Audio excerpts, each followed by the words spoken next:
السلام علیکم ورحمۃ اللہ وبرکاتہ نحمده ونصلی علی رسولہ الکریم اما بعد۔ آج کا سبق سن لیجئے۔ آج کے سبق کی سرخی ہے حاجت پوری کرانے کا عجیب و غریب نبوی نسخہ۔ اب یہ حدیث دھیان سے سنیے۔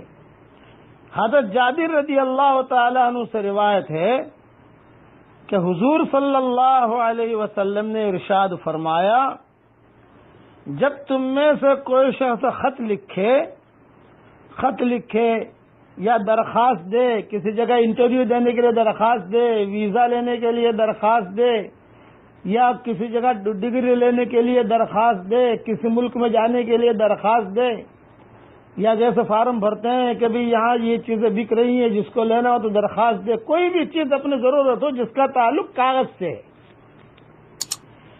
جب تم میں سے کوئی شخص خط لکھے تو اس کو زمین پر ڈال دے یا اس پر مٹی ڈال دے، تھوڑی سی مٹی لے کر وہ درخواست پر ایسا ڈال دیا بس، کیونکہ یہ عمل حاجت کو خوب پورا کرنے والا ہے۔ یہ حدیث میری کتاب منتخب ابواب جلد اول صفحہ 398 پر موجود ہے، اور حدیث نمبر 737۔ دوسری حدیث سنیے۔ حضرت زید بن ثابت رضی اللہ تعالی عنہ کہتے ہیں کہ میں ایک دن حضور صلی اللہ علیہ وسلم کی خدمت میں حاضر ہوا تو اس وقت آپ کے سامنے کاتب لکھنے والا بیٹھا ہوا تھا۔ میں نے آپ کو لکھنے والے سے یہ فرماتے ہوئے سنا کہ او بھائی، قلم کو اپنے کان پر رکھ لو، کیونکہ یہ عمل انجام کو بہت یاد دلاتا ہے۔ یہ حدیث بھی میری کتاب منتخب ابواب جلد اول صفحہ 399 اور حدیث نمبر 738 پر موجود ہے، اور دونوں حدیثوں کے حوالے اوپر کی کتابوں کے ترمذی کے ہیں۔ ترمذی تک آپ کا پہنچنا مشکل ہے، میری کتاب منتخب ابواب ہر جگہ مل جائے گی، آسان ترجمہ بھی ہے، تو اس سے آپ کو پتہ چل جائے گا اس حدیث کا۔ خلاصہ کلام یہ کہ کوئی بھی حاجت ہو، کوئی بھی جس کا تعلق کاغذ سے ہے، بھیجنا ہے اس کو، کبھی اب یہ فائل بھیجنی ہے، یہ تو تھوڑی سی مٹی لے کر ڈال دی، اور جب بھی کوئی کام کرو کوئی ہو تو کبھی کبھار قلم جو ہے کان پہ رکھ لی۔ اسی لیے آپ نے دیکھا ہوگا دیہاتوں کے اندر ادھر ادھر پینسل جو ہے وہ کان پہ رکھتے تھے۔ اب ان کو حدیث معلوم ہو نہ ہو، لیکن حدیث میں یہ ہے کہ دونوں حدیثیں میں نے بیان کی، اس لیے آدمی جو ہے کبھی کبھار جو ہے تھوڑی سی مٹی، پاک مٹی ہو تو، اور مدینہ منورہ کی مٹی ہو تو اس سے بڑی تو کیا چیز ہو سکتی ہے بھائی، اس میں تو اللہ نے خیر ہی خیر رکھی ہے۔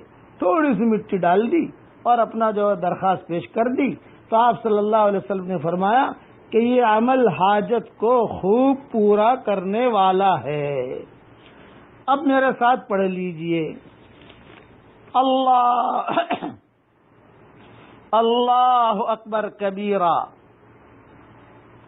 والحمد للہ کثیرہ وسبحان اللہ بکرۃ واصیلا۔ یہ کلمہ پڑھتے ہی آسمان کے دروازے کھل جاتے ہیں، اور حضور صلی اللہ علیہ وسلم کی زبان سے سب سے پہلے یہی جملے نکلے تھے، اور اللہ کو بہت پسند ہے۔ اب میں جو دعا کرتا ہوں، دعا کے آمین کہتے جائیے۔ اے اللہ، جن کے لڑکے اور لڑکیاں غیر شادی شدہ ہوں ان کے رشتوں کا بہترین انتظام فرما۔ اے اللہ، ہم جیسا گنہگار تیری زمینوں نے نہیں دیکھا، اور تیرے آسمانوں نے نہیں دیکھا، اور تیرے فرشتوں نے نہیں دیکھا، اور ہم نے تجھ جیسا کریم آقا بھی نہیں دیکھا کہ ہم گناہ کرتے رہے تو ہمیں روزی دیتا رہا، ہم گناہ کرتے رہے تو ہمیں صحت دیتا رہا۔ جہاں اتنا کرم فرمایا ہے، ایک کرم اور فرما دیجئے کہ ہم سب کے لیے جنت الفردوس کا فیصلہ فرما دیجئے اور ہماری قیامت تک کے آنے والی نسلوں کے ساتھ تو ہم سب کو جنت الفردوس میں داخل فرما دیجئے۔ اے اللہ، حق کو کہنے کی اور حق کو سننے کی اور حق کو لے کر عالم میں پھرنے کی اور حق بات کو عالم میں پھیلانے کی تو ہم سب کو توفیق عطا فرما۔